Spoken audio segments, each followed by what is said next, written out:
मिजोरम में मैं 3 साल रहा, लुंगले। वहां एक मैंने काला सांप देखा जिसकी लंबाई 20 फीट के आसपास थी। हम आमतौर पर सांप जो देखते हैं उनकी लंबाई 7-8 फीट होती है, 20 फीट लंबा सांप था। तो सांप वक्रावत चलता है यूं, उसकी चाल ऐसी है, नहीं तो नहीं चल पाएगा। और सांप अगर अपनी स्पीड में चले तो घोड़े को भी पछाड़ देगा, इतनी इसकी गति है। लेकिन बाहरी वातावरण के कारण उसका शरीर ऐंठ जाता है, तब वो क्रिया नहीं कर पाता है। आपका भी सर्दी में शरीर ऐंठता है। मैं लद्दाख में 2 साल रहा, वहां हाथ ऐंठ जाते हैं, फेस ऐंठ जाता है।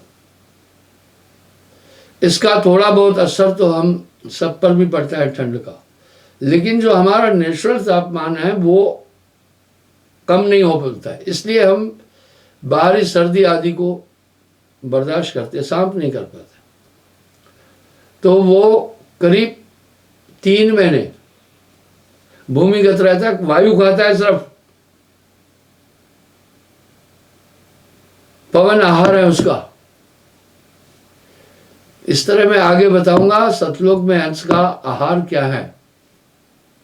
धर्मदास जी ने भी ये बात साहब से पूछी है। तो सांप भी वायु का ग्रहण करता है। ऐसा अनल पक्ष है। अनल पक्ष जो रहे आकाशा, निश्चिंत रहे पवन की आशा। पवन ही उसका आहार है, वहां रहता है। क्या गजब है वो। पहले अनल पक्षी पक्षियों का राजा कहलाता था, यानी हमारे देश का भी राष्ट्रीय पक्षी अनल पक्षी था, पर यह दुर्लभ है। फिर हंस आया, राष्ट्रीय पक्षी, सर्वश्रेष्ठ पक्षी में। हंस भी दुर्लभ है। अब मयूर है, मोर है। ये सृष्टि में बड़ी अनूठी चीजें हैं। कह रहा है दृष्टि भाव रत विध तिन ठानी। नजर से, रति कहते हैं सेक्स को, रति क्रिया कहते हैं संभोग करने की क्रिया को। ये मैथुन सृष्टि है। यहां नर नारी के योग और संभोग से, मैथुन कहते हैं संभोग को, रति कहते हैं संभोग यानी सेक्स करने को। इस संसार को भवसागर भी कहते हैं। इस संसार को मृत्युलोक भी कहते हैं, क्योंकि हर एक आदमी मां के पेट से जन्म लेता है। इस संसार को मातलोक भी कहते हैं, मां के पेट से आया। इस संसार को मृत्युलोक भी कहते हैं, क्योंकि इसमें जो भी जन्म लिया अवश्य जाएगा। इस संसार को नाशवान भी कहते हैं, इसका अवश्य नाश होगा। ये वैज्ञानिक भी कह रहे हैं और हमारे धर्मशास्त्र भी कह रहे हैं। इस संसार को दुखों का कारण कहा है, क्योंकि पंचभौतिक शरीर में दुख ही दुख है। इस तरह से मैथुन सृष्टि है, पर मैथुन की विधियां अलग अलग हैं। आपके सामने महाभारत का वो सीरियल है जिसमें दृष्टि के द्वारा कौरव वंश की नारी को कंसीव कराया गया था, लेकिन उसने आंख यूं कर दी थी। सीधा कहा था आंख यूं नहीं करना, जब दृष्टि से वो थे। तब आप देखें, बोला इसका पुत्र अंधा होगा अभी, और वो धृतराष्ट्र हुए थे। और वैसे भी देखना, संभोग क्रिया से पहले नैन जब आई कांटेक्ट होता है, इसलिए बुद्धिमान लोग जल्दी आई कांटेक्ट किसी से नहीं करते। आप जिससे आई कांटेक्ट करेंगे उसकी चीजें आ जाएगी। इसलिए शास्त्रों में वर्णित है कि आप कुत्तों को, पक्षियों को, जानवरों को कभी भी संभोग क्रिया करते समय उनकी तरफ मत देखना, उनके गर्भद्वार की तरफ कभी मत देखना। यहां तक वर्जित है कि पुरुष स्त्री से जब रति क्रिया कर रहा है तो उसके गर्भद्वार को कभी न देखे, इससे पुत्र अंधा हो सकता है। तो वो हवा में निष्दिन रहे पवन की आशा, वो पवन ही खाता है। आप सोचे ना, एनर्जी उसको कहां से मिली? इससे मिली। मैंने अपनी उपासना का एक व्याख्या दी है, उसमें मैंने कहा कि कई दिन भोजन नहीं खाया। मैंने तथ्य रखे, ऋषि मुनि पहले कैसे तपस्या करते थे, आजकल ये चीजें नहीं कर पा रहा है इंसान। मैंने वो भी विवरण रखे पूरे। दृष्टि भाव रत विद तिनकीना। और मैं उल्लेख देता हूं, इस तरह साहब ने भी जब धर्मदास जी को बताया कि नारायण निरंजन का अवतार है,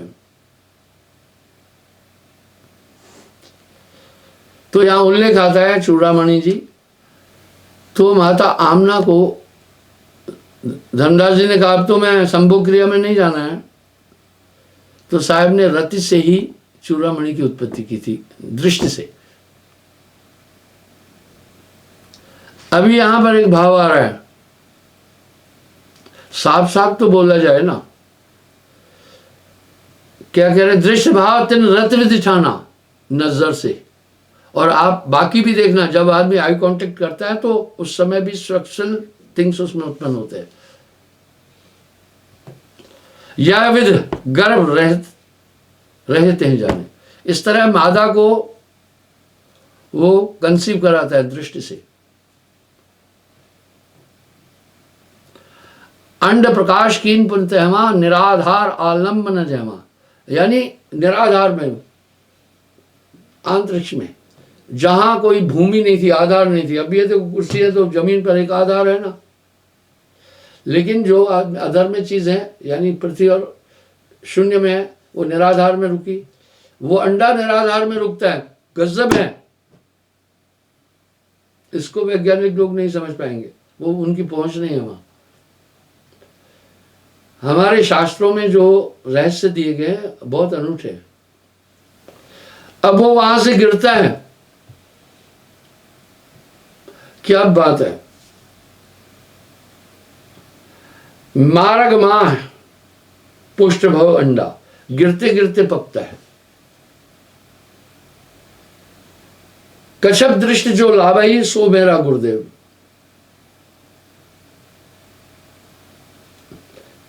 कछुए का उदाहरण साहब दे रहे हैं।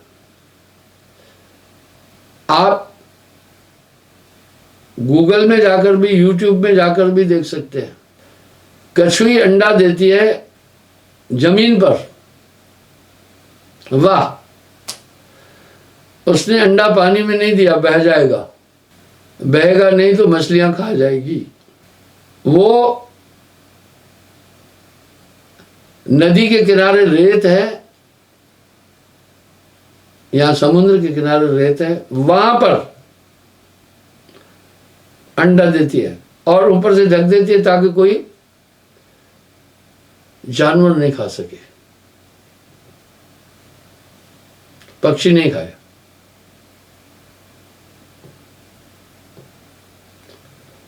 तब उसको कंसंट्रेशन से मैच्योर करती है अंडे को कछुई। क्या गजब तरीका है बच्चों को पालने का। जब वो अंडा मैच्योर हो जाता है अंदर ही अंदर, पता है फिर वो क्या करता है? वो बड़ी स्पीड में वहां से, अच्छा कछुई अंडा कैसे देती है? थोड़ा दूर देती है ताकि पानी की लहर में आकर के वो फिर बह न जाए। क्या बात है। आत्मा का तो दर्शन आपको हर जीव में हो जाए मिलेगा। अब वो जब मैच्योर होते हैं, पता है क्या करते हैं, बड़ी स्पीड में समुद्र की तरफ भगते हैं। स्पीड में क्यों भगते हैं? तब तक ऊपर बाज और ऐसे नरभक्षी पक्षी हैं, उनको रास्ते में खाना चाहते हैं। आप देखो ये सिक्योरिटी मेजर्स, अब बच्चों को किसने समझाया था कि जल्दी चलो नहीं तो तुम्हें मार दिया जाएगा रास्ते में। क्या बात है। वो अपने स्रोत की तरफ फिर भगते हैं। दुनिया के लोग परमात्मा को क्यों ढूंढ रहे हैं? वो जानती है आत्मा कि मेरा घर वहां है, इसलिए हर आदमी परमात्मा के प्रति आस्था रखता है, चाहे मुंह से कुछ बोले चाहे न बोले। वापस अपने स्रोत में जाना चाहती है। पानी है, समुद्र का अंश है, चाहे कहीं भी फेंको वो बहता है, बहकर समुद्र की तरफ जाना चाहता है। आपके बाथरूम का पानी एक बड़ी नाली में जाता है, वो बड़ी नाली फिर उस पानी को वहन करती है और जाकर के बड़े नाले में परिवर्तित होती है। नहीं तो दिल्ली में जाकर देखना, यमुना जी में कितने गटर और नाले फेंके गए, और वो फिर नदी जाकर के महानदी में जाकर मिश्रित होती है, और महानदी जाकर समुद्र में मिलती है। जो जहाँ से उत्पन्न है अपने स्रोत को जरूर ढूंढता है। ये नेचुरल है। उनको किसने बताया कि तुम्हारा घर पानी में है? उसको कौन सिखाया कि घर पानी में है?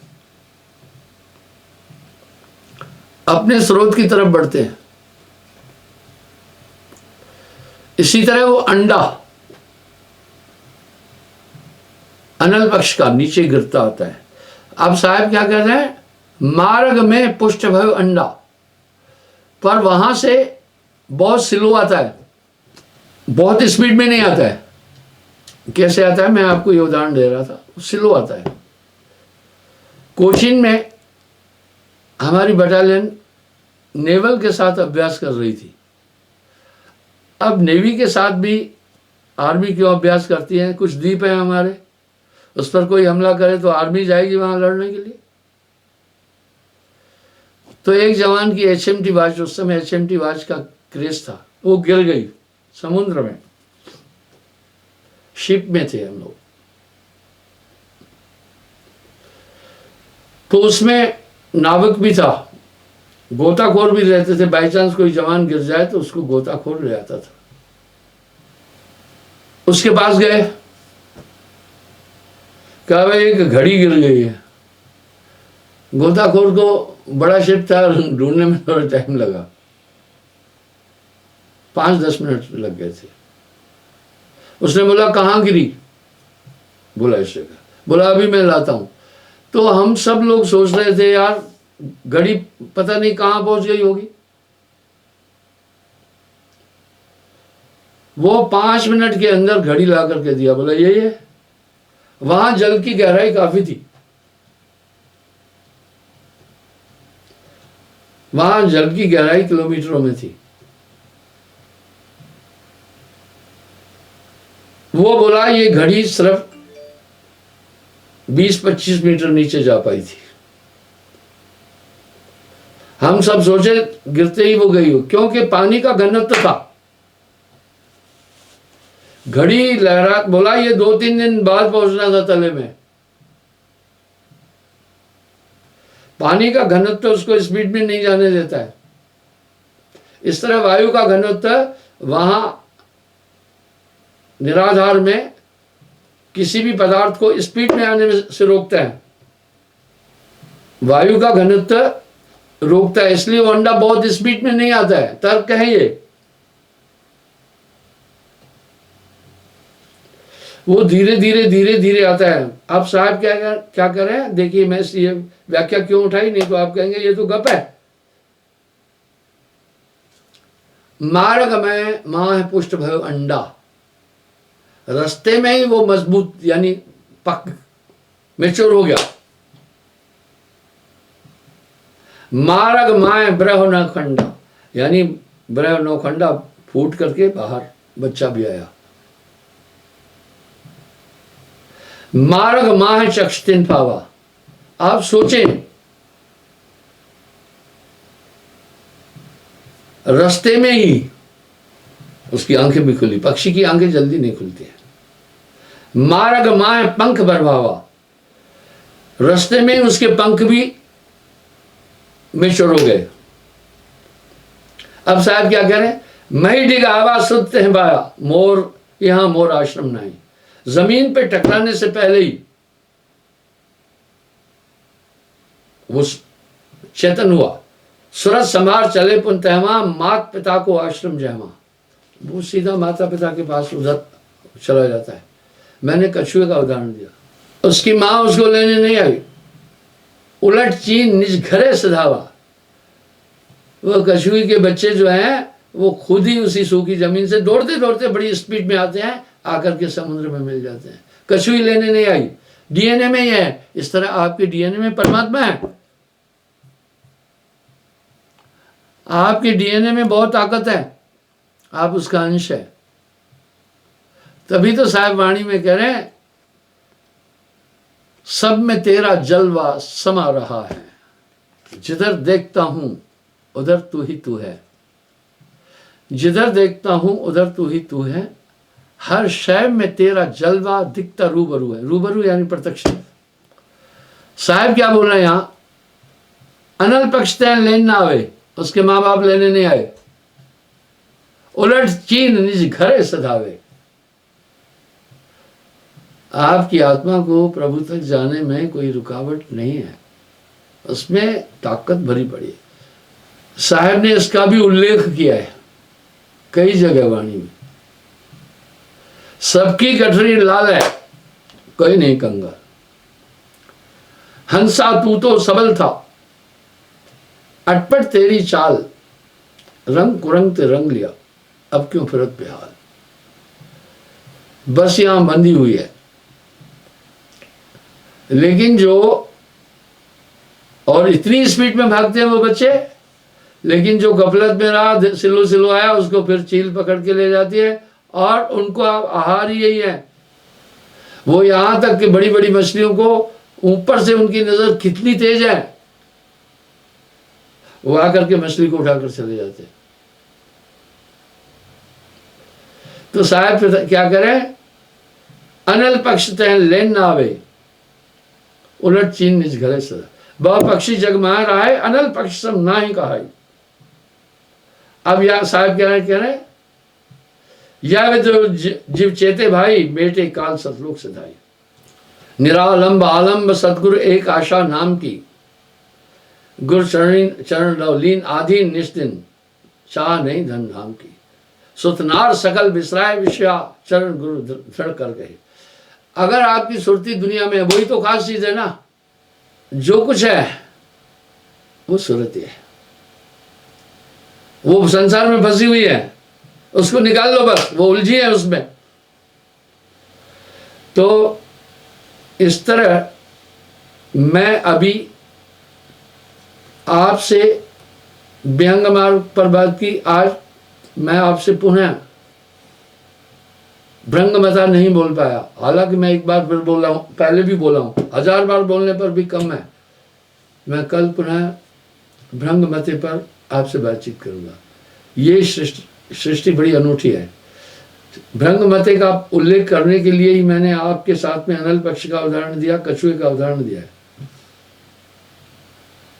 इस तरह गुरु के पास एक ताकत है, क्यों वो कहां से आई, वो परम पुरुष तक मिला है, उसके पास पारस सुरती है, उसके द्वारा आपको बदल देगा।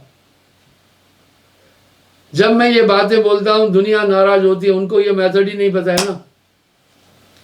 इसलिए अगर महापुरुषों की थ्योरी की तरफ आप जाएंगे, गुरु को सर्वे सर्वा बोला क्योंकि वो ताकत गुरु देता है। भ्रंगमता हो जाए पासा, सोई गुरु सत्य धनदासा। कल मैं इस भ्रंगमते पर, आज तो व्यंगम मार्ग पर थोड़ी बात की, फिर कल साहिब की कृपा हुई तो इस भ्रंगमते पर आपसे डिटेल में बातचीत करूंगा साहिब।